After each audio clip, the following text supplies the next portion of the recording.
गुरुर्ब्रह्मा गुरुर्विष्णु गुरुर्देवो महेश्वर गुरु साक्षात् परब्रह्म तस्मै श्री गुरुवे नमः। श्रीमद् भागवत महापुराण शुक सागर का 7वें स्कंद का 5वां अध्याय। अब हम पढ़ेंगे भगवान की आशीर्वाद से आप सभी भक्तों सुनेंगे। हिरण्यकश्यप द्वारा प्रहलाद को मारने का प्रयत्न करना। नारद जी बोले, हे धर्मराज, भगवान शुक्राचार्य दैत्यों पर क्रोधित थे। उनके पुत्र संड और अकर्म प्रहलाद को तथा अन्य दैत्यों के बालकों को पढ़ाते थे। प्रहलाद गुरुजी के पाठ को याद करके उन्हें सुना देते थे, किंतु उनका मन किसी और वस्तु में रहता था। एक दिन हिरण्यकश्यप ने अपने पुत्र को गोद में बैठाकर उससे पूछा कि तुम्हें कौन सी बात उत्तम लगती है। प्रहलाद ने कहा, हे पिताजी, मुझे तो यह संसार अच्छा नहीं लगता। यहाँ झूठा प्रपंच है। इस सब को छोड़कर वन में जाकर भगवान का भजन करना ही अच्छा लगता है। नारद जी बोले, प्रहलाद की ऐसी बात सुनकर हिरण्यकश्यप हंस पड़ा और बोला, बच्चों की भली प्रकार देख रेख न होने पर उनकी बुद्धि ऐसी ही बिगड़ जाती है। मालूम होता है कि गुरुजी के यहाँ वैष्णव ब्राह्मण छिपे रहते हैं। उन्होंने इस बच्चे को बहकाया है। दैत्यराज ने पुरोहितों को समझाकर प्रहलाद को उत्तम शिक्षा देने का आदेश दिया। पुरोहितों ने प्रहलाद को पुचकार कर कहा, हे बेटा, तुम्हारी यह उल्टी बुद्धि कैसी हो गई? किसको किसी ने बहकाया है? तुमको किसी ने बहकाया है अथवा स्वयं ही तुम्हारी बुद्धि ऐसी हुई है? प्रहलाद ने कहा, हे गुरुदेव, मनुष्य भगवान की माया में मोहित हो कर अपना तथा पराय को भेद मानते हैं। जब उन भगवान की कृपा होती है तब मनुष्य की मेरे के पाशविक बुद्धि नष्ट हो जाती है। आत्मा तथा परमात्मा के स्वरूप का ज्ञान होने पर वह अपने पराई का भेद भूल जाता है। आप लोग मेरी बुद्धि को बिगड़ी समझते हैं, किंतु वास्तव में ऐसा नहीं है। मेरा चित्त स्वयं ही संसार से उठकर ब्रह्म परमात्मा की ओर जा रहा है। नारद जी बोले, भक्त प्रहलाद के ऐसे वचन सुनकर बेचारे पुरोहित डर गए और उस बच्चे को डराने के लिए बेत लेकर धमकाने लगे। वे बोले, ये दुर्बुद्धि दैत्य कुल में विष्णु रूपी कांटा कहाँ से उत्पन्न हो गया? विष्णु इस दैत्य वंश के लिए कुठार के समान है और यह बेंट के समान है। गुरुजनों ने उसे सारा साम दाम दंड भेद सब प्रकार से समझाया। तब वे उसे उसकी माता के पास ले गए। माता ने उसे नहला धुलाकर वस्त्राभूषण सजा दिया। तब सेवकगण प्रहलाद को पिता के पास ले गए। हिरण्यकश्यप ने उन्हें उसी कंठ से लगाकर आशीर्वाद दिया तथा गोद में बैठाकर पुत्र से पूछने लगे। हिरण्यकश्यप बोला, बेटा, तुमने इतने दिनों में शिक्षा कौन सी नई बात सीखी है, वह हमें सुनाओ। प्रहलाद जी ने कहा, हे पिताजी, विष्णु भगवान की भक्ति 9 प्रकार से होती है। उनके गुण लीला नाम तथा उनका कीर्तन, उनके रूप गुण नाम का स्मरण, उनके उन चरणों की सेवा अर्चन वंदना तथा पूजा करना, दास्य तथा सरल भाव से पूजा करना तथा आत्म निवेदन कर देना। इस तरह से 9 प्रकार की भक्ति मानी जाती है। मैंने अब तक उसी का अध्ययन किया है। गुरुजी ने मुझे यह नहीं सिखाया है। अपने पुत्र प्रहलाद की यह बात सुनकर हिरण्यकश्यप क्रोध के मारे तिलमिला उठा और गुरुपुत्र से बोला, अरे दुष्टो ब्राह्मण, तूने इस बच्चे को कैसी व्यर्थ की शिक्षा दी है? तूने छिपे छिपे मित्र भाव दिखाकर शत्रु का काम किया है। गुरुपुत्र ने कहा, आपका यह पुत्र मेरे बहकाने से ऐसा नहीं कह रहा है। यह इसकी जन्मजात स्वाभाविक बुद्धि है। गुरुजी के ऐसे उत्तर देने पर हिरण्यकश्यप ने पूछा, रे प्रहलाद, यह खोटी बुद्धि तुमको किसने दी? प्रहलाद जी बोले, हे पिताजी, संसार के मनुष्य इंद्रियों के वश में होने के कारण विषयासक्त हो रहे हैं। उनके भोग के लिए संसार रूपी नरक में पड़े हुए हैं। यह विषय भोग किसी के सिखाने से थोड़े ही आते हैं। अपने आप स्वयं प्राप्त होते हैं। इसी प्रकार भगवत प्रेम भी स्वयं ही पूर्व कर्मानुसार प्रकट होता है। यह किसी के सिखाने से नहीं आता है। जब आपके पापों के मल धुल जाते हैं तब हृदय में स्वयं प्रकाश हो जाता है। जिसका मन एक बार भगवान के चरणों में लग जाता है उसके समस्त पाप नष्ट हो जाते हैं। किंतु जिन्होंने तनिक भी भगवान के चरणों की धूल का स्पर्श नहीं किया है उन्हें अनेक कर्म करने पर भी भगवत प्राप्ति नहीं होती है। प्रहलाद जी के ऐसे वचन सुनकर हिरण्यकश्यप क्रोध से तिलमिला उठाकर और गोद में बैठे हुए प्रहलाद जी को पृथ्वी पर पटक दिया। उसने दैत्यों को बुलाकर कहा कि तुम इसे शीघ्र मार डालो। मेरे पुत्र रूप में यह मेरा शत्रु विष्णु ही आया है। यह विष्णु की पूजा करता है। इस कृतज्ञ ने मेरे पालन करने पर मेरी आज्ञा का पालन नहीं किया है। रोग को होते ही यदि नष्ट नहीं किया जाता तो वह बढ़कर घातक हो जाता है।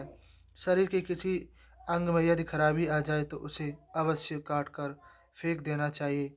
यह पुत्र रूप में मेरा शत्रु है। इसकी खाने पीने सोने आदि किसी भी उपाय से मार डालो।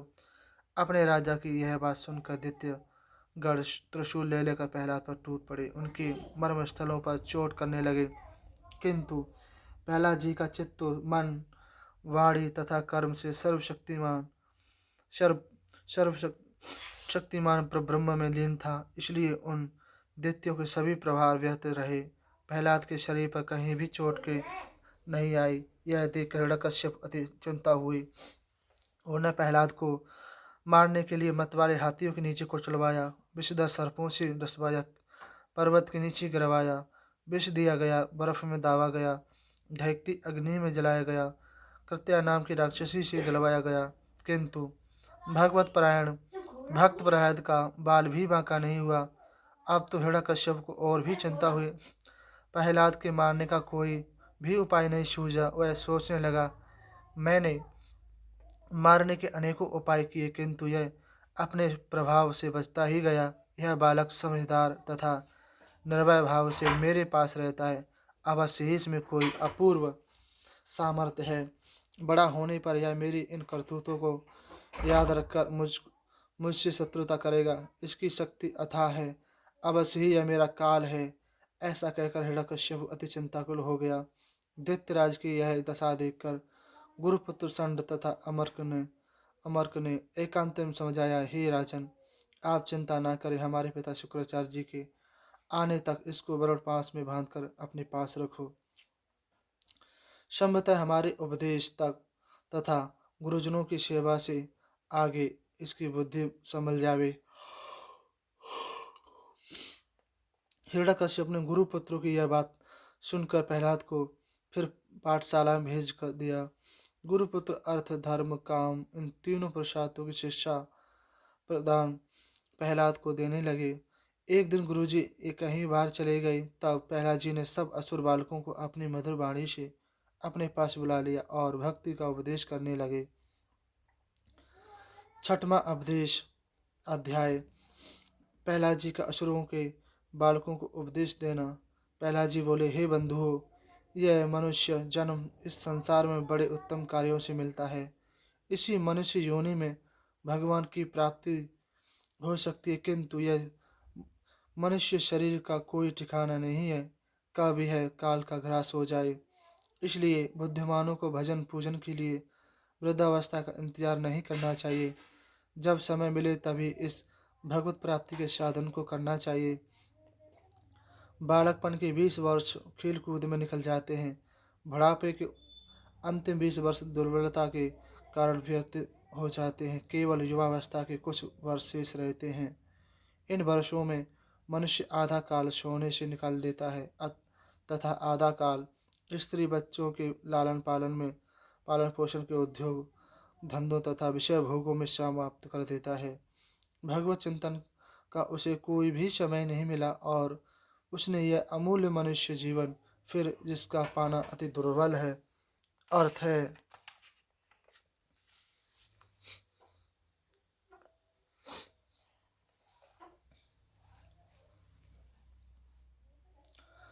ही नष्ट कर दिया है। यह सांसारिक सुख तो जीव को प्रारब्धवश प्रत्येक योनि में मिलते रहते हैं, किंतु भगवत प्राप्ति इसी मनुष्य योनि में होती है। इसलिए बुद्धिमान मनुष्य को अपने कल्याण का उपाय इसी मनुष्य योनि में करना चाहिए। हे बालकों, जिसकी इंद्रियां अपने बस में ही नहीं है, वह गृहस्थी के जंजाल में फंस जाता है। जिस प्रकार रेशम का कीड़ा स्वयं अपने ही उत्पन्न किए हुए जाल में फंसा लेता है, उसी प्रकार यह प्राणी अपने ही किए कर्मों में स्वयं फंस जाता है। इसलिए तुम विषयासक्त दैत्यों का साथ छोड़कर भगवान का भजन करो। हे बंधुओं, भगवत प्राप्ति के लिए कोई विशेष उपाय की आवश्यकता नहीं है। वे सब प्राणियों के व्याप्त रहते हैं। वह तत्व पंचभूत तन्मात्राएं छाएं तथा संपूर्ण प्रकृति में एक ही अविनाशी परमात्मा व्यापक है। उसकी माया के द्वारा सब उसे भूले रहते हैं। तुम लोग आसुरी प्रकृति छोड़कर सब पर दया करो, सबकी भलाई करो, भगवान तुम्हें अवश्य प्राप्त हो जाएंगे। विशुद्ध भगवत धर्म मैंने नारद जी के मुख से पहले सुना था। दैत्यों के बालक बोले, हे प्रहलाद जी, अभी आपकी छोटी अवस्था है, आपको नारद जी कब मिले थे? ये ऐसा हमें समझा कर कहिए, जिससे हमारी शंका दूर होवे। 7वां अध्याय। प्रहलाद जी का माता के गर्भ में नारद जी द्वारा उपदेश प्राप्त करना। नारद जी बोले, हे धर्मराज युधिष्ठिर, जब उन असुरों के बालकों ने प्रहलाद जी से इस प्रकार प्रश्न किया, तब उन्हें मेरी बात का स्मरण हो आया। वे मुस्कुराते हुए बोले, हे प्रिय बंधुओं, जिस समय मेरे पिताजी तपस्या के लिए मंदराचल पर्वत पर चले गए थे, तब इंद्रादि देवताओं ने अवसर पाकर हमारी नगरी पर आक्रमण कर दिया और लूट खसोट करने लगे। यहाँ तक कि राजमहल से देवराज इंद्र ने मेरी माता कयाधु को भी बलात् अपने साथ ले लिया। मेरी माता को कुरूरी की भांति रोती हुई इंद्र के साथ जा रही थी। मार्ग में देव बस नारद जी से भेंट हो गई। इंद्र के इस अत्याचार को देखकर नारद जी ने इंद्र से कहा, हे देवराज, इस निरपराध नारी को कहाँ लिए जाते हो? ऐसा कर्म तुम्हें उचित नहीं है। यही सती साध्वी तिरस्कार की योग्य नहीं है। इसे तुम तुरंत छोड़ दो। इंद्र बोले, हे भगवान, इसके गर्भ में हिरण्यकश्यपु का अति प्रभावशाली पुत्र असुर रूप में विराजमान है। जब इसके वह बालक उत्पन्न हो जाएगा, तब उसको मारकर इसे छोड़ दूंगा। नारद जी बोले, हे देवराज, तुम उस बालक को मारने का समर्थ नहीं हो। इसके गर्भ में महाबली भगवत प्रेमी महात्मा बालक है। नारद जी यह बात सुनकर इंद्र ने मेरी माता को छोड़ दिया।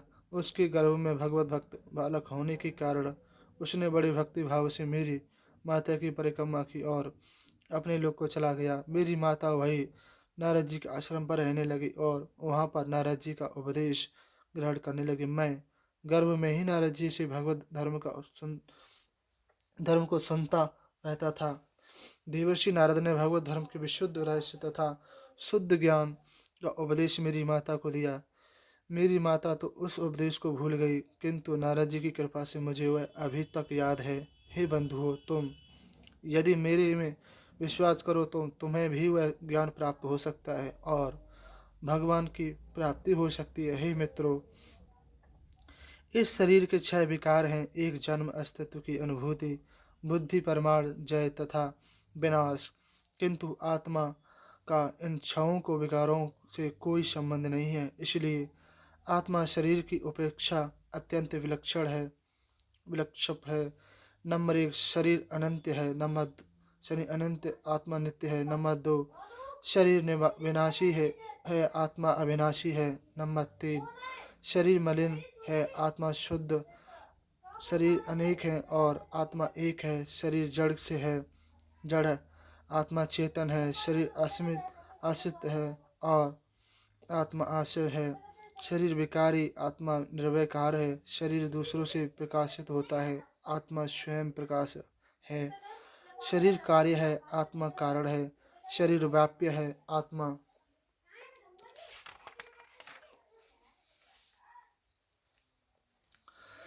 व्यापक है। शरीर सशक्त है तथा आत्मा असक्त असंग है। शरीर आवरण रूप है तो आत्मा निवरण रूप है। शरीर तथा आत्मा में यही भेद है। इसका ज्ञान होने पर मनुष्य में मैं मेरेपन के अभिमान से छूट जाता है और आत्मज्ञान से ब्रह्मपद प्राप्त कर लेता है। हे बंधुओं, यह सृष्टि 8 तत्वों से बनी है। मूल प्रकृति, महतत्व, अहंकार तथा 5 तन्मात्राएं हैं। उसके सत्व रजतम 3 गुण हैं। इनसे 16 विकार उत्पन्न होते हैं। मन, शैत, इंद्रियों तथा शब्दादि 5 विषय, सहस्त्रमा पुरुष तत्व और है। इन सब के समुदाय को देह कहते हैं। शरीर स्थावर जंगम 2 प्रकार का है। इन सब से आत्मा पृथक रूप से रहता है। इसी प्रकार बुद्धि से विचार करने पर भगवत भक्ति का ज्ञान प्राप्त होता है। सर्वप्रथम तुम लोगों को कर्म का बीज नष्ट कर देना चाहिए। निष्काम भाव से कर्म करते हुए भगवान का चिंता करते रहना चाहिए। भगवान के प्रति प्रेम, गुरु की सेवा करें। सेवा से, महात्मा के संग से, कथा वार्ता सुनने से, कीर्तन पूजन आदि करने से होता है। काम, क्रोध, लोभ, मोह, अहंकार, मद मत्सर, इन 6 शत्रुओं को त्याग देना चाहिए। जब मनुष्य भक्तमय हो जाता है तब वह पागल की भांति उनके प्रेम में कभी हंसता है, कभी रोता है, कभी ये नारायण कभी हे नारायण जगपति जगतपति आदि कहकर पुकारने लगता है। इसी को ब्रह्म तथा निर्वाण का आनंद कहते हैं। इसलिए हे मित्रों, तुम भी मेरे इन उपदेशों को ग्रहण करके भगवानमय हो जाओ। 8वां अध्याय, नरसिंह अवतार तथा हिरण्यकश्यपु का वध। दोहा। हिरण्यकश्यपु सुतवदन को लीनो खड़क उठाए, रक्षा की निज भक्त की प्रकटे नरसिंह आए। नखसों पेट फार प्रभु दीनो, गोद उठाए भक्त क उर्लीनो। देवन ने तब स्तुति कीनो, अभयदान निज भक्तन दीने। नारद जी बोले, हे धर्मराज युधिष्ठिर, प्रहलाद जी के इस मर्म स्पर्श से भगवत धर्म को सुनकर सभी बालक हरे मुरारे गोविंद प्यारे नाथ नारायण वासुदेवा आदि का कीर्तन बड़े उच्च स्वर से कहने लगे। उसी समय गुरुजी आ गए। उन्होंने जब बालकों की यह दशा देखी तब वे अति भयभीत हो गए और वे घबरा कर उसी समय हिरण्यकश्यपु के पास गए और सारा हाल उसे सुनाया। उसने पुत्र प्रहलाद की भगवान के प्रति ऐसी बढ़ती भक्ति देखकर तथा साथ ही साथ और भी असुर बालकों में उसका प्रभाव जमता हुआ देखकर हिरण्यकश्यप अति क्रोध आया। उसने प्रहलाद को अपने हाथ से मार डालने का निश्चय किया। हिरण्यकश्यप बोला, रे नीच, तू स्वयं तो बिगड़ता ही जा रहा है, किंतु हमारे कुल के सभी बालकों को भी बिगाड़ना चाहता है। तू बड़ा उदंड तथा ढीठ हो गया है। तूने मेरी आज्ञा का उल्लंघन किया है। मेरे तनिक से क्रोध करने पर तीनों लोग कांप उठते, किंतु रे मूर्ख, तू किस बल भरोसे पर निडरता पूर्वक मेरी आज्ञा का उल्लंघन करता है। प्रहलाद जी बोले, हे पिताजी, ब्रह्म से लेकर सूक्ष्म अति सूक्ष्म कीड़े तक की जो रक्षा करता है, उसी परमात्मा के बल भरोसे पर मैं रहता हूँ। उसी ने संपूर्ण चराचर जगत को अपने बस में कर रखा है। वही समस्त बलों का बल है। वह सर्वशक्तिमान काल है। वही पाप है। वही विश्व को नचाने वाला तथा संहार करने वाला है। आप अपने इस आसुरी भाव को छोड़कर उन्हीं भगवान की शरण में आ जाओ। इस संसार में सबसे बड़ा शत्रु मन है। वही मनुष्य को कुमार्ग में ले जाता है। यदि मरना है तो उस शत्रु को मारो। सबके प्रति समस्त भाव रखो। जो मनुष्य मद मत्सर ईर्ष्या आदि इन 6 शत्रुओं को जीतकर अपने को विजयी मान बैठते हैं, वे मूर्ख हैं। हिरण्यकश्यप प्रहलाद के ऐसे वचन सुनकर, रे नीच, अब तेरे सिर पर काल बैठ रहा है, इसलिए तू सिर पैर की बातें करता है और मुझ जगत के स्वामी अतिरिक्त किसी दूसरे का गुण गाता है। अब मैं देखता हूँ तेरा वह जगदीश्वर अति सर्वस्त्र है तो इस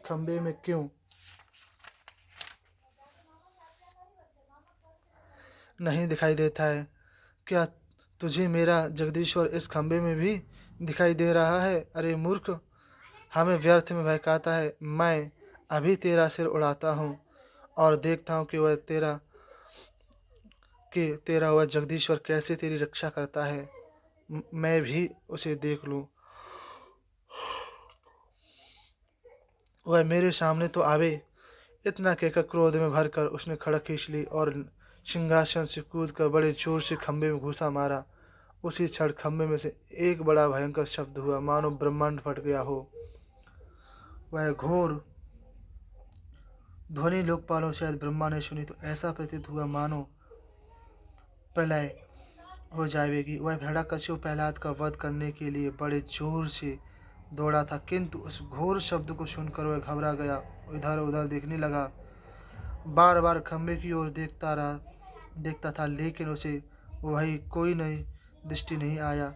जब वह खड़ग लेकर फिर से प्रहलाद पर झपटा तो ब्रह्मा के वचन को सत्य करने के लिए उस खंबे को फाड़कर एक विचित्र रूपधारी भगवान प्रकट हो गए। वह स्वयं स्वरूप न तो पूरा मनुष्य का था और न पूर्ण सिंह का था। जब वह हिरण्यकश्यप उस शब्द करने वाले को खोज रहा था, उसी समय खंबे में से एक नरसिंह भगवान निकले। हुए दैत्यराज सोचने लगा कि यह मनुष्य और न पशु, यह कौन सा अलौकिक प्राणी है। उसी समय नरसिंह भगवान उसके सामने आकर खड़े हो गए। उनका अति भयानक उनका रूप अति भयानक था। उनके पीले पीले नेत्र सोने के समान चमकते थे। उनकी गर्दन के वाल लहरा रहे थे। पैनी पैनी दाढ़ें धुरे के समान तीखी थी। उनकी खुली हुई नासिका, ऊपर उठे हुए कान तथा मुंह गुफा के समान था। उनका विशाल शरीर स्वर्ग को छू रहा था। गर्दन मोटी तथा नाटी थी, चौड़ी छाती तथा पतली कमर थी। सफ़ेद रोहे सारे शरीर पर थे। उनकी सैकड़ों भुजाएं आयुधों से युक्त थीं। उनके नख बड़े भयंकर और तलवार के समान तीक्ष्ण थे। हिरण्यकश्यप सोचने लगा, हो यह महामायावी विष्णु ही मुझे मारने के लिए प्रकट हुआ है, किंतु वह मेरा बिगाड़ ही क्या सकता है। इतना कहकर दैत्यराज नरसिंह भगवान पर टूट पड़ा, किंतु जैसे आग में पतंगा गिरकर लुप्त हो जाता, उसी प्रकार यह दैत्य भगवान के नेत्र में लुप्त हो गया। वह दैत्य बड़ी क्रोध से गदा घुमाता हुआ नरसिंह भगवान पर चोट करने लगा।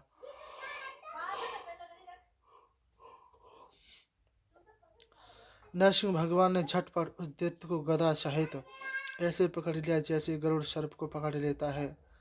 उस दैत्य ने भगवान खिलवाड़ करने लगे। वह दैत्य उनके हाथ से छूट गया। उस समय लोकपाल तथा देवता लोग आकाश में छिपकर युद्ध देखने लगे।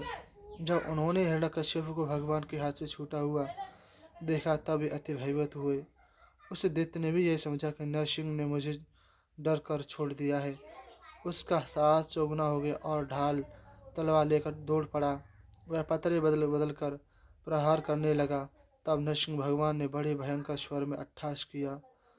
उस दैत्यराज की आंखें भय के कारण बंद हो गईं। तब झपट कर नरसिंह भगवान ने ऐसे पकड़ लिया जैसे बिल्ली चूहे को पकड़ लेती है।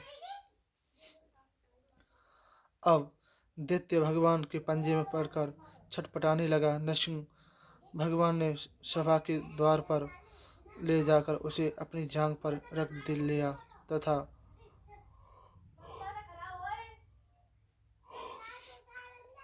कीड़ा करते हुए उसे अपने नखों से ऐसे फाड़ने लगे जैसे गरुड़ विषधर सर्पों को फाड़ डालता है। उस समय उनकी भयंकर विकराल आकृति और देखा नहीं जा सकता था। वे अपनी जीभ को चाट रहे थे। रक्त के से उनके बाल लाल लाल हो गए थे। उस दैत्य को फाड़कर पृथ्वी पर पटक दिया। उस समय अनेकों दैत्य अस्त्र शस्त्र लेकर उन पर टूट पड़े, किंतु उन सबको उन्होंने अपने नखों से मार डाला। हे युधिष्ठिर, उस समय की ज्योति से संपूर्ण ग्रहों की ज्योति फीकी पड़ गई थी। उनकी श्वासों से समुद्र और ज्वार भाटे आने लगे। उनके 28 आकाश पाताल तथा सारा ब्रह्मांड डगमगाने लगा। उनके बढ़ते हुए क्रोध के सामने किसी के जाने का साहस नहीं था। वे नरसिंह भगवान हिरण्यकश्यप के सिंहासन में जाकर बैठ गए। तब जब स्वर्ग के देवता को हिरण्यकश्यप की मृत्यु को पता चला गया तथा पुष्पों की वृष्टि होने लगी तथा ढोल नगाड़े मृदंग बजने लगे,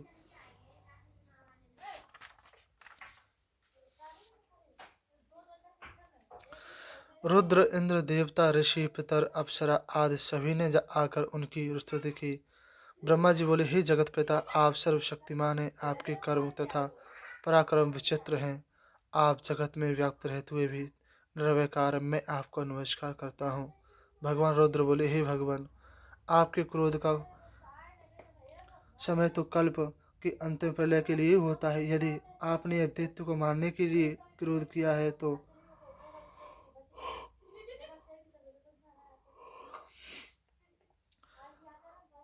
अब वह मारा गया है। आपका भक्त प्रहलाद आपकी शरण में है, इसकी रक्षा करो। इंद्र ने कहा, हे परमात्मा, आपने हम देवताओं की रक्षा के लिए ही असुर को मारा है, हम आपकी शरण में हैं, हमारा आपको नमस्कार है। ऋषियों ने कहा, हे परमात्मा, आप तपस्या के बल से ही इस जगत की रक्षा करते हैं। उस दुष्ट दैत्य ने तपस्या को बंद कर दिया था, इसीलिए उसे मार कर आपने तपस्या की रक्षा की है और हम लोगों को तपस्या करने का आदेश दिया है। पितृगण बोले, हे परमात्मा, इस दैत्य ने पिंडदान बंद कर दिया था, उसके मरने से अब हमें पिंड तर्पण आदि मिलते रहेंगे। हम आपको नमस्कार करते हैं। सिद्धों ने कहा, हे देव, इस दुष्ट ने हमारी योग सिद्धि छीन ली थी, अब हमें पुनः प्राप्त हो गई है, हम आपको नमस्कार करते हैं।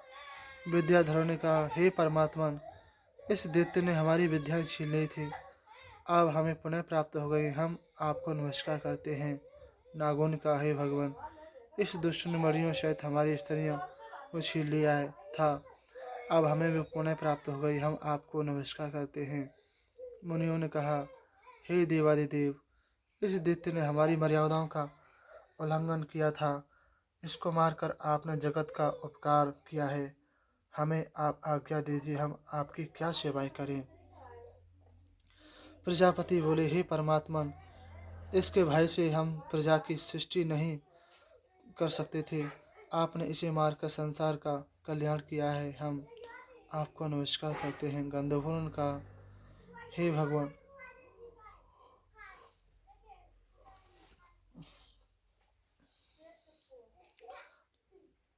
हम आपको नमस्कार करते हैं। चारों ने कहा, हे भगवान, हम आपकी शरण में, इस दुष्ट को मारकर आपने भक्तों को भला किया, हम आपको नमस्कार करते हैं। यक्षों ने कहा, हे प्रभु, इस हिरण्यकश्यप ने हमें अपनी पालकी धोने का कहर बना रखा था, इसे मारकर आपने हमारा कष्ट दूर कर दिया, हम आपको नमस्कार करते हैं। किम पुरुषों ने कहा, हे परमात्मा, हम लोग तुच्छ किम पुरुष हैं, इसने भक्तों को कष्ट दिया था, यह इसलिए मारा गया है, हम आपको नमस्कार करते हैं।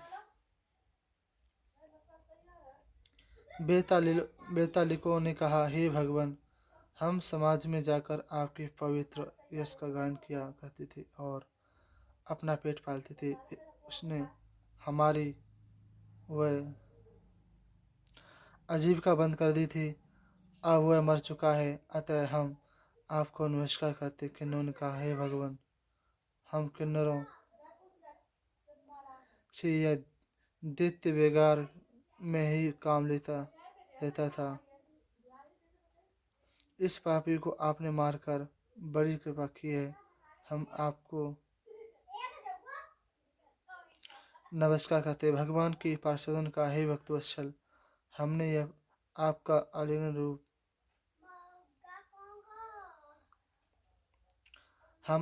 हमने यह आपका अलौकिक रूप आज ही देखा है। यह दैत्य आपका वही पार्षद था जिसे सनकादिक ने श्राप दिया था, आपने उसी का उद्धार करने के लिए उसका वध करके तथा इस योनि से मुक्त हुआ है। नवम अध्याय, प्रहलाद जी द्वारा नरसिंह देव जी की स्तुति। नारद जी बोले, हे धर्मराज युधिष्ठिर, इन देवता लोगों की स्तुति से भी जब जी का क्रोध शांत नहीं हुआ, तब वह लक्ष्मी जी को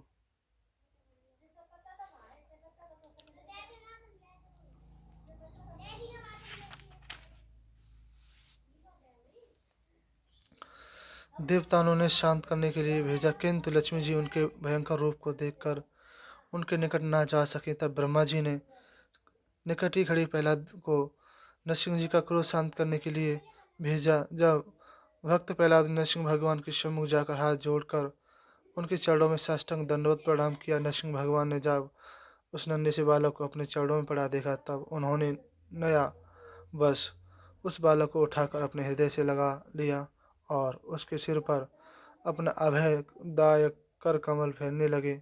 भगवान के कर कमल के स्पर्श होते ही प्रहलाद के शिव शेष अशुभ संस्कार भी नष्ट हो गए। प्रहलाद को उसी क्षण परमात्मा का साक्षात्कार हो गया। उनके अंग प्रत्यंग पुलकयामान हो गए, नेत्र से प्रेमांसु बहने लगे। आनंद से उद्वेग में गदगद होकर मधुर वाणी से उनकी स्तुति करने लगे। प्रहलाद जी बोले, हे परमात्मन, ब्रह्मा रुद्र इंद्र सिद्ध पुरुष जो निरंतर आपके निकट रहकर गुणगान करते रहते हैं, वे ही अब आपको प्रसन्न नहीं कर सके हैं, तो आप मुझ असुर बालक से कैसे प्रसन्न हो सकते हैं। किंतु हे परमात्मा, मैं तो यह जानता हूँ कि उत्तम जाति, बल रूप, विद्या तथा योगादि से आप प्रसन्न नहीं होते हैं, जैसे आप भक्ति से प्रसन्न होते हैं। मेरी समझ से यही ब्राह्मण भी भगवान के चरणों से विमुख है, तो उसे चांडाल भी उत्तम है। भगवान आप चरणों से विमुख हैं, तो उसे चांडाली उत्तम है। सत्वगुण में रहते हैं। ये समस्त संपूर्ण देवता आपके भक्त हैं। आप जगत के कल्याण के लिए ही अवतार धारण करते हैं। जिस दैत्य के वध के लिए आपने क्रोध किया था, वह मारा गया। अब आप क्रोध को शांत करें कीजिए। इस दैत्य को मृत्यु से सभी को आनंद मिला है। सब आपके आनंदमय स्वरूप के दर्शनों की बाट देख रहे हैं। हे भय भंजन, आपने जगत का भय दूर कर दिया है। आपका भयावना मुख, लपलपाती हुई जीव, सूर्य के समान चमकती हुई आँखें, तीक्ष्ण दाढ़ें, हाथों की माला, रक्त से लथपथ आपका गर्दन, आपके विकराल नख संपूर्ण दिशाओं को भयभीत कर रहे हैं। किंतु मैं आपसे तनिक भी भयभीत नहीं हूँ। मैं केवल इस भयंकर संसार के चक्र से भयभीत हूँ। मुझे अपने चरणों में शीघ्र बुला लीजिए। मैं न जाने कब तक आपके बिना इस संसार में भटकता रहूँगा। मैं आपकी कृपा से शीघ्र ही संसार सागर को पार कर जाऊँगा। आपकी माया लिंग शरीर का निर्माण करती है, और यह लिंग शरीर ही अविद्या के कारण अनेक कर्म करता हुआ योनियों भ्रमण करता है। आपकी यह माया मुझे अति दुख दे रही है। मैंने स्वर्ग आदि सब संपत्तियां देख रही हैं। मेरे पिता के तनिक क्रोधित होने पर स्वर्ग की वह संपत्तियां उनके सामने लुटते फिरते थे।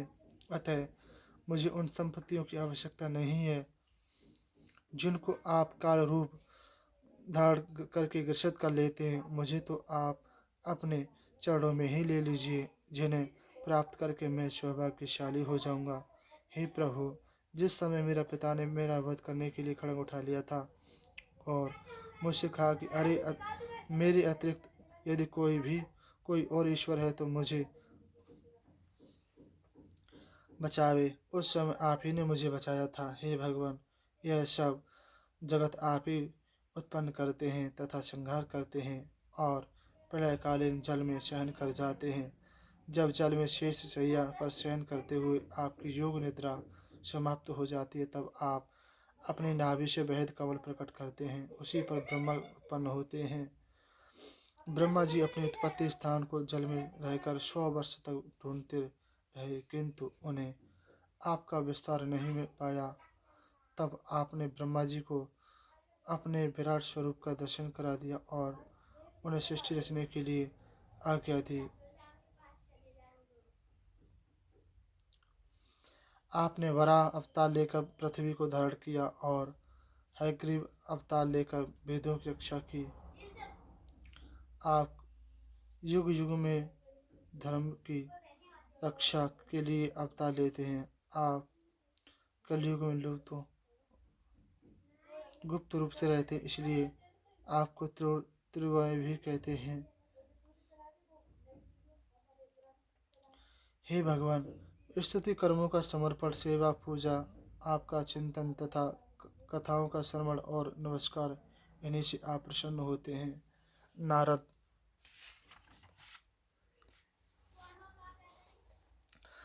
बोले, हे धर्मराज, भक्त प्रहलाद इस प्रकार भगवान की स्तुति करके उनके चरणों में झुक गए। तब नरसिंह भगवान का क्रोध शांत हो गया और वे प्रसन्न होकर बोले। श्री नरसिंह भगवान ने कहा, हे भक्तवर प्रहलाद, मैं तुम्हारी भक्ति से अति प्रसन्न हूँ। तुम्हारी इच्छा हो वह वर मांग लो। बिना भक्ति के मेरे दर्शन होना अति कठिन है, किंतु मेरे दर्शन प्राप्त होने पर उनके सभी मनोरथ पूर्ण हो जाते हैं। प्रहलाद जी भगवान के अनन्य भक्त थे, उन्हें वर का प्रलोभन चक्कर में नहीं डाल सकता था, अतः उन्होंने उनसे किसी प्रकार की इच्छा प्रकट नहीं की। 10वां अध्याय, प्रहलाद जी का राज्य तिलक करना तथा त्रिपुर दहन का कथा। नारद जी बोले, हे धर्मराज, प्रहलाद जी की बालक बुद्धि थी, किंतु उनका ज्ञान वह था। वे वरदान को प्रेम भक्ति से उत्तम नहीं समझते थे। उन्होंने भगवान से मुस्कुराते हुए कहा। प्रहलाद जी बोले, हे भगवान, मैं तो जन्म से ही विषय भोगी हूँ तथा मेरी आसक्ति उनमें पहले से ही विशेष है। अब आप भोगों का वरदान मांगकर उनकी ओर वृद्धि नहीं करना चाहता। मैं तो उन विषय भोगों से छुटकारा पाने का ही वरदान चाहता हूँ। आपने यह वरदान मांगने की जो बात कही है वह स्वार्थ सेवक ही की तरह है कि स्वार्थी सेवक अपने स्वामी से अपने लिए कुछ मांगे। मैं तो आपकी निस्वार्थ भाव से सेवा करने वाला सेवक हूँ तथा आप मेरे निष्पक्ष स्वामी हैं। आप मेरे से प्रसन्न हैं, इसलिए मेरी कामना पूर्ण करना चाहते हैं तो आपकी महान कृपा है। किंतु मैं तो केवल आपसे यही वर चाहता हूँ कि मेरी संपूर्ण कामना नष्ट हो जाए और कामना का बीज उत्पन्न ही न हो। हृदय में कामना उत्पन्न होते ही धर्म, धैर्य, श्री लज्जा, बुद्धि आदि किनारा कर जाते हैं। जब मनुष्य की कामना नष्ट हो जाती है तभी भगवान की प्राप्ति होती है। मैं आपके चरणों में बार बार नमस्कार करता हूँ। भगवान नरसिंह जी बोले, हे बेटा, तुम्हें किसी वस्तु की कामना नहीं है, फिर भी तुम मेरी आज्ञा से एक मनवंत तक इस लोक का राज्य भोगना स्वीकार करो। डरना नहीं, मैं समस्त प्राणियों में व्याप्त हूँ। तुम सदा मुझे अपने हृदय में देखते रहो, मेरी कथा लीला श्रवण करते रहो। तत्पश्चात अपना शरीर त्याग कर मेरे लोक को चले आना। प्रहलाद जी बोले, हे परमात्मन, मैं आपसे एक बार और मांगता हूँ कि मेरे पिता आप अपनी असुरी बुद्धि से आपको शत्रु समझते थे, आप उनको सद्गति प्रदान करें। भगवान नरसिंह बोले, हे वत्स, तुम्हारे जैसे भक्त के पिता प्रताप से तुम्हारे पिता की ही मुक्ति नहीं हुई है, बल्कि 21 पीढ़ी तक की मुक्ति हो गई है। भला जिसका ऐसा परम भगवत भक्त पुत्र है, उसकी मुक्ति क्यों न होगी। वह मेरे अंग स्पर्श से उसी क्षण मोक्ष को प्राप्त हो गया है। हे वत्स, तुम मेरे भक्तों में आदर्श भक्त हो। तुम अपने पिता की अंत्येष्टि क्रिया करो, तुम्हारे कारण उसे भी उत्तम लोक मिलेंगे। तुम मेरे में मन लगाकर अपना कार्य करो। नारद जी बोले, हे युधिष्ठिर, प्रहलाद जी ने अपने पिता का अंतिम संस्कार किया। तब नरसिंह भगवान तथा ब्रह्मा जी आदि देवताओं ने शुक्राचार्य के साथ प्रहलाद का राज्यभिषेक किया। ब्रह्मा जी बोले, हे ब्रह्मन, हे परमात्मन, यह दैत्य मुझसे वर प्राप्त करके अति शक्ति संपन्न हो गया था। उसका आपने श्रृंगार करके जगत का भय दूर कर दिया है। जो आपका ध्यान करेगा उसके निकट भय न रहेगा।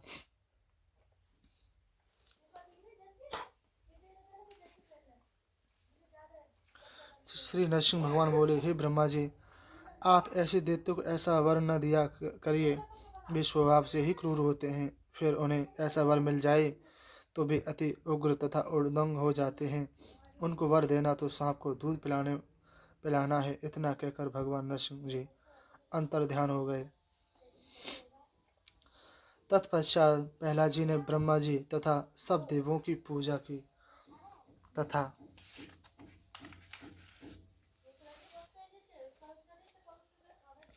मस्तक टेक कर प्रणाम किया। सब देवता लोग प्रहलाद जी की शुभ आशीर्वाद देकर अपने अपने लोकों को चले गए।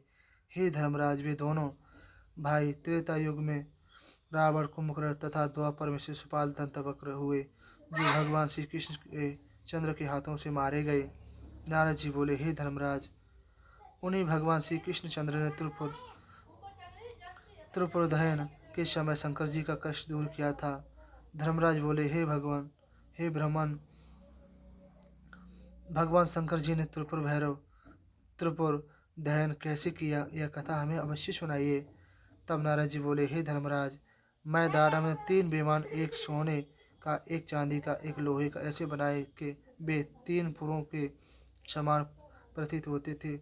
उनमें दैत्य लोग रहते थे तथा संपूर्ण भोगों की सामग्री उसमें उपस्थित थी। वे 3 पुर आकाश में उड़ते रहते थे और वे दानव देवताओं को नष्ट करते रहते थे। जब देवताओं ने भगवान शंकर जी के पास जाकर प्रार्थना की कि हे जी, असुर 3 पुरों में बैठकर हमें नष्ट किए दे रहे हैं, तब शंकर जी ने उन तीनों पुरों को नष्ट करने का देवताओं को वचन दिया और भगवान शंकर ने अपने बाणों से उन तीनों पुरों के दैत्यों को मारकर नीचे गिरा दिया। वह महामायावी दानव उन मरे हुए को उठाकर ले गया और उन्हें अमृत के कुएं में डालकर फिर जीवित कर दिया। यह देखकर महादेव जी बड़े उदास हुए। तब भगवान श्री कृष्णचंद्र जी स्वयं गाय बनकर तथा ब्रह्मा जी को बछड़ा बनाकर उस अमृत कुएं को मुंह लगाकर पी गए। दानव देखते रह गए। जब मैदानों को पता चला तब वह देव का विधान समझकर शांत हो गया। तब भगवान शंकर को शक्ति संपन्न करके भगवान श्री कृष्णचंद्र ने उन त्रिपुरों का नष्ट कर दिया। भगवान शंकर ने एक ही मुहूर्त में अपने बाणों से तीनों पुरों को भस्म कर दिया। हे युधिष्ठिर, मैंने तुम्हें भगवान श्री कृष्णचंद्र जी के प्रभाव का सुना दिया। अब बोलो, क्या सुनाऊं। 11वां अध्याय, मनुष्य धर्म वर्ण तथा स्त्री धर्म का वर्ण। चौपाई। धर्म वर्ण धर्म नारद समझाए, मानव धर्म सभी बतलाए। स्त्री धर्म निरूपण कीना, बहु उपदेश नृपय मुनि देना। श्री सुखदेव जी बोले, हे राजन परीक्षित, संत शिरोमणि प्रहलाद का चरित्र सुनकर तुम्हारे दादा धर्मराज युधिष्ठिर अति प्रसन्न हुए। युधिष्ठिर बोले, हे ब्राह्मण, आप मुझे वर्णाश्रम धर्म तथा मानव धर्म के तत्व को समझाने की कृपा कीजिए। तब नारद जी बोले, हे धर्मराज, भगवान नर नारायण बद्रिका आश्रम के में अपने अंशों से अवतार ग्रहण करके तप करते हैं। उनको नमस्कार करके उन्हीं के मुख से सुना सनातन धर्म का वर्णन मैं तुम्हें सुनाता हूँ। हे धर्मराज, धर्मवेताओं ने धर्म के 30 लक्षण शास्त्रों में वर्णन किए हैं। उनमें से मुख्य सत्य, दया, सोच, तपस्या, उचित अनुचित का विवेक, तितिक्षा, ब्रह्मचर्य, विषय इंद्रिय दमन, अहिंसा, त्याग, स्वाध्याय आदि है। मनुष्य का शनि सांसारिक भोगों से निवृत्त होकर भगवान परायण होना ही मुख्य धर्म है। हे धर्मराज, ब्राह्मणों का मुख्य धर्म अध्ययन कराना, दान देना, दान लेना, यज्ञ करना, यज्ञ कराना, ये 6 कर्म हैं। क्षत्रियों का धर्म दान देना है, दान लेना नहीं है। वैश्य को ब्राह्मण की सेवा करते हुए कृषि धर्म करना, गो पशु आदि पालना। शूद्र का इन उपरोक्त तीनों वर्णों की सेवा करना। ब्राह्मण की उत्तम वृत्ति 4 प्रकार की है: वार्ता, शालीन, यामाकार, कर तथा सुलक्षण। इनमें उत्तरोत्तर वृत्तियाँ उत्तम हैं। क्षत्रिय दान लेने के अतिरिक्त ब्राह्मणों के शेष कर्म कर सकता है। आपत्ति काल में भी सभी वृत्ति मान्य हैं। खेतों में बीन कर गिरा हुआ अन्न संग्रह करके निर्वाह करना सुलक्षण वृत्ति तथा व्रत कहलाता है। बिना मांगे मिल गया उसे शालीन तथा अमृत वृत्ति कहते हैं। नित्य मांग कर निर्वाह